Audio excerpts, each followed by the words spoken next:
ሰላም ሰላም ውድ የዩቲዩብ ቤተሰቦች፣ ይሄ እንግዲህ በሌላ ቪዲዮ መጥቻለሁ። እንግዲህ አሁን ደግሞ እንግዲህ ያው የመጣሁት ቪዲዮ ምንድነው እሱ አብዛኛውን ጊዜ ኢትዮጵያ ውስጥ በስም ምናምን የምናምን ሰዎች አለን። እንትና ጎበዝ ነው እንትና ጎበዝ አይደለም ምናምን ስለተባለ ብቻ ምን ሰዎች አለን እና ደግሞ እንትና ጎበዝ ነው ስለተባለ ብቻ ደግሞ ሁሉን ነገር የሚሰራ ሰው ይመስል ሁሉን ነገር በቃ የሚሰራ ሰው የሚሰራ ነገር ይመስልናል። አላቅም ብቻ አንዳንድ ጊዜ እኛም እኮ በስራችን እኮ ብዙ ነገር እንሳሳታለን አይደል? ለምሳሌ አሁን አንድ መንገድ የሚቀይስ ሰው በጣም ጎበዝ ሊሆን ይችላል አይደል? ግን የሆነ ሰዓት ላይ ሄዶ የሆነ ነገር ሊያጋጥም ይችላል። አሁን ከሱ የማይጠበቅ አይነት ስህተት ሊሆን ይችላል። ግን የሰው ልጅ ሆኖ ፍጹም የለም።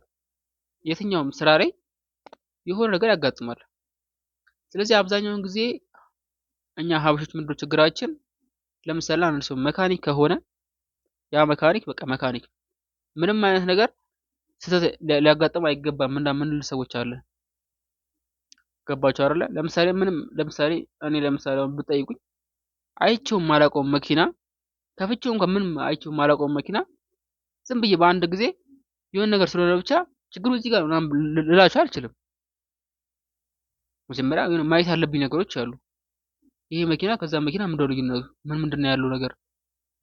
ፊቸሩ ምንድነው? ምን ተጨምሮለታል? ፊቸሩ እዚህ መኪና ላይ ያለ እዚህ መኪና ላይ ደግሞ የሌለ ገብቶሻል አይደለ? ከዚህ በፊት ለምሳሌ ስነሰራ የነበረው መኪና ላይ ኦልድ ከሆነ አሁን ኒው ሞዴል ካመጣህልኝ ያኛው ከዚህኛው ምንድነው ልዩነቱ? ያኛው ስንት ዓመት ተሰራው የነበረው መኪና ከሆነ ችግሩን አውቀዋለሁ። የሆነ ነገር ሲመጣ እዚህ ጋር እዛ ጋር እያልኩኝ ገብቶሻል። ገና ሳይነግረኝ ራሱ በድምጽ ብቻ ሰምቼ ወይ ደግሞ የሆነ ነገር ራሴን አንቀሳቅሼ ያን ችግር ልፈታው እችላለሁ። ግን አዲስ መኪና ሲሆን ደግሞ ቢያንስ የሆነ ማየት ያለብኝ ነገሮች አሉ። ስለዚህ ምንድነው እሱ ግዴታ መካኒክ ስለሆነ ብቻ የሆነ በቃ ወዲያው ነገሮች የሚፈታ ነገሮችን የሚያደርግ ምናምን ነገር የሚመስላችሁ ሰዎች አላችሁ። ያ ነገር ያው ትክክል አይደለም። እንደዛ ብላችሁ የምታስቡ ከሆነ ደግሞ ያው የማያስኬድ ነገር ስለሆነ ያው ይሄን ነገር ብትተውት መልካም ነው። ምክንያቱም መካኒክም ሊሆን ይችላል ማንኛውም አስተማሪ ራሱ እኮ ለምሳሌ 20 ዓመት እና 15 ዓመት እና 20 ዓመት ያስተማረ አስተማሪ የሆነ ጥያቄ ሲጠይቁ ላይመስላችሁ ይችላል አይደል? በቃ ቆይ እስኪ እቺን ጥያቄ ቆይ እስኪ ምናምን ብሎ ያልፈዋል። እሱ በሸሉ ያልፈዋል ለምሳሌ።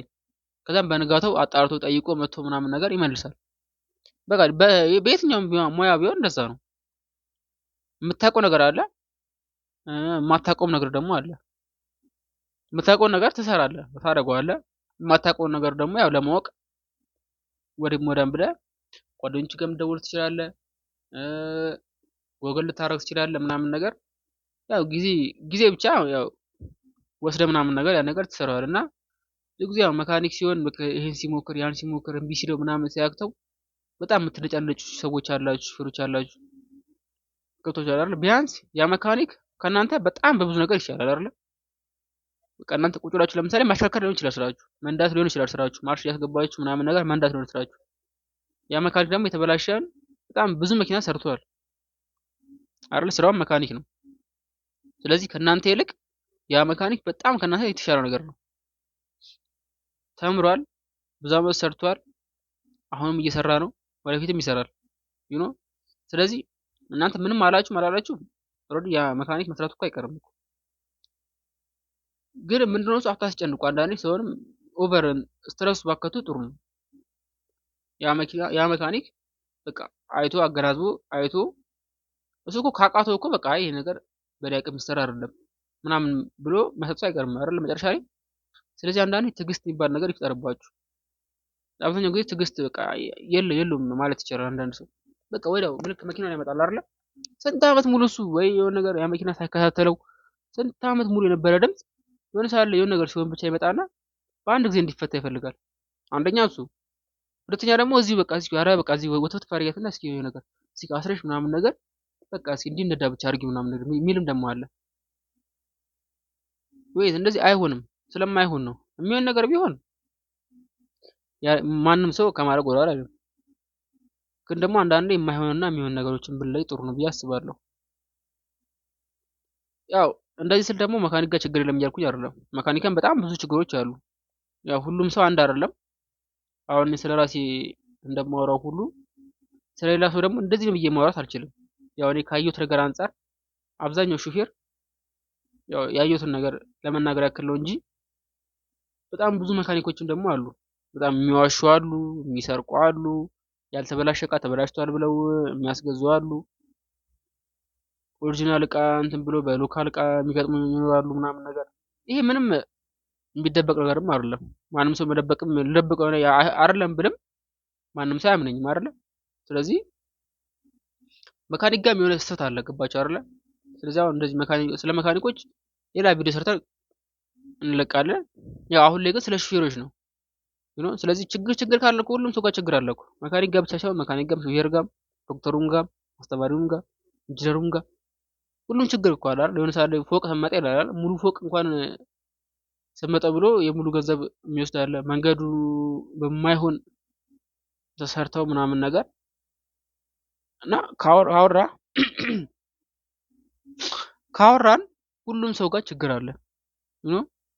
ግን ምንድነው እሱ ስለ ችግሩ ሁሌ ስለ ችግር የምታወራ ከሆነ መፍትሄው ላይ አደረስም። ገብቶሃል አይደል?